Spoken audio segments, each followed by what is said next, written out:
Listen, I'm going to hit you with some truth you probably don't want to hear. Getting older hits harder than some shots I've taken in the octagon. One day you wake up, you're crushing workouts. You're feeling great. Another day you wake up, you're sore, you're stiff, your hair's thinning. But I'm here to tell you, aging does not have to suck. That's where Bubs Naturals collagen peptides come in. So your body's naturally will stop making collagen in about your mid-20s. Collagen is the protein that holds you together. It's literally the glue of your body. But with Bubs, you're one step closer to smoother skin, better recovery, stronger joints, and hair that doesn't quit. Guys, it's easy. I scoop it into my coffee. I'll scoop it into my water, whatever. There's no taste. You don't even know. It's just clean, effective fuel. And let me tell you the best part. Bubs is a tribute to Navy SEAL Glenn Bub Doherty, a hero who gave his life in Benghazi, and 10% of profits go to charity. By the way, Health.com named this the best collagen of 2024. Over 100,000 customers already trust it, including me. So here's what you do. Go to bubsnaturals.com. Use the code Chael. That's going to get you 20% off. Or just click on the link below and at checkout, let them know our show sent you. Title shot or retirement, Justin Gaethje puts the UFC on notice. Guys, I realize this is not new. I realize that this has been going on. I just got to tell you, I can't look away. I'm interested to see how this is going to play out. The right answer to any question at 155 pounds over the last 7 years is Justin Gaethje. The right answer to any question you have. Who's the top guy? Who should be the number one contender? Who should fight on short notice? Who should fight on Saturday? Hey, we're going to bring the BMF belt to this division. Who should fight for it? The right answer to every question at 155 pounds is Justin Gaethje. But Justin is now very clear. Title fight or release. And that game has never worked. 0 times. That game has never worked. But it's a little bit different with Gaethje. It really is. Like, if there's a guy that has built up some goodwill, if there's a guy that's got something to swing around and frankly never has, I can't remember a time that Justin Gaethje ever asked for anything. I remember one time he got upset,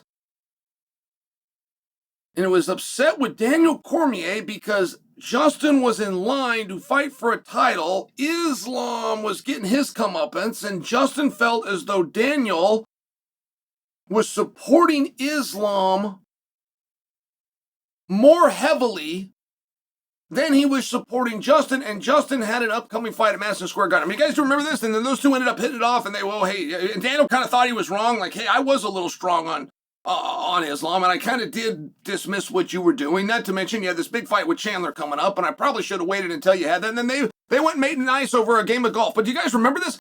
Because that's as close as you're going to get to Justin Gaethje ever asking for anything. And technically, he didn't ask for anything. He just reminded you of what he was already supposed to get. So I'd like to see it happen for Justin.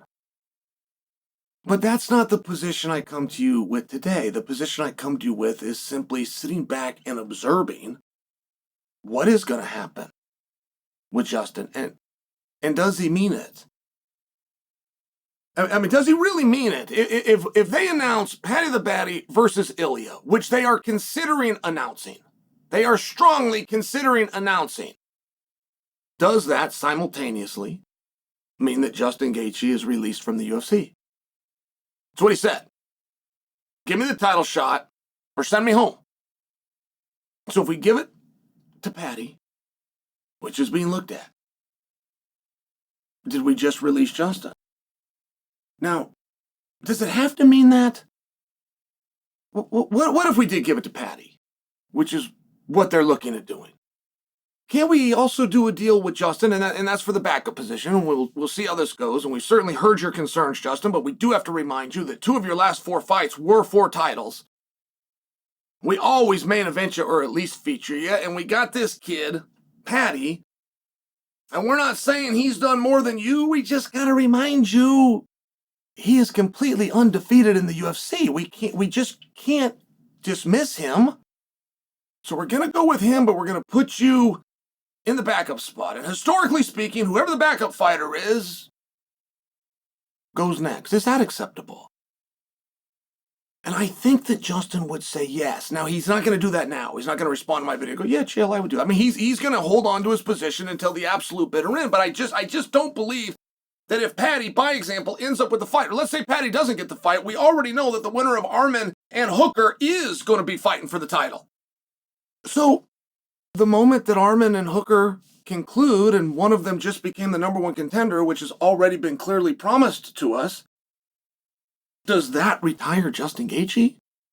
Because that would take him out of the definition that he created, which is I fight for the belt next or I go home. And again, no, I don't think so. I don't think so at all. So what does Justin have to do to get that title shot? We don't want to lose him. We don't want to lose him, but we also have a colossally hard time putting a belt around somebody that's thinking about retiring. It's a really important thing that if somebody becomes the champion of the world, they don't say, c'est la vie. It's a really important thing. You then have an asterisk over the whole division. 155 pounds has an asterisk over it still. Because King Khabib never got beat and left.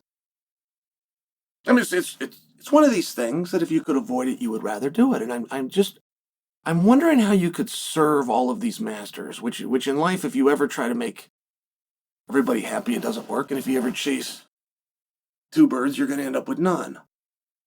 But it is a unique situation, and it is Justin Gaethje. And if we give Paddy the fight, okay, or we don't give Paddy the fight, and we just wait till Hooker and Arman are done, either way, we haven't given Justin the fight. So who would you give Justin? If you tell Gaethje, boy, we're close, we're right there, and this actually isn't you, it's up, but we got this guy, we don't deny what you've done, but we need you. Don't deny what Paddy's done. And as great as you are, he's undefeated. And as many guys as you beat, he's beat those same guys, and by the way, he beat them a little easier than you did, respectfully, but he did. He beat Chandler and he beat Ferguson a little easier than you beat him. How do you make both of these things work? And moreover, we got two guys that are coming up for Ilya. Ilya knows he's going to fight the winner of Arman versus Hooker. Everybody knows that. But that doesn't mean that's next for Ilya. It would just be next for them. Next for Ilya is either Paddy or it's Gaethje. But if it's Paddy, the next up wouldn't be Gaethje. It would be the winner of Arman and Hooker. So what would you do with Gaethje? It's an interesting question. I don't have the answers, but I want to. Because I don't want to tell Justin no. And I don't want to lose Justin. And if we do got to tell him no and we do got to lose him, I don't want him to go home unhappy. He's done too much. He's special. He's different. That's true. He is different. But you got to do something with him. So if you were in charge, and you got Paddy, right? If you give it to Justin, then you got to figure out what the hell you do with Paddy. Or if you give it to Paddy, you got to figure out what do you do with Justin. So give me that answer. Give me that answer, Eagles. How do you make this work for everyone?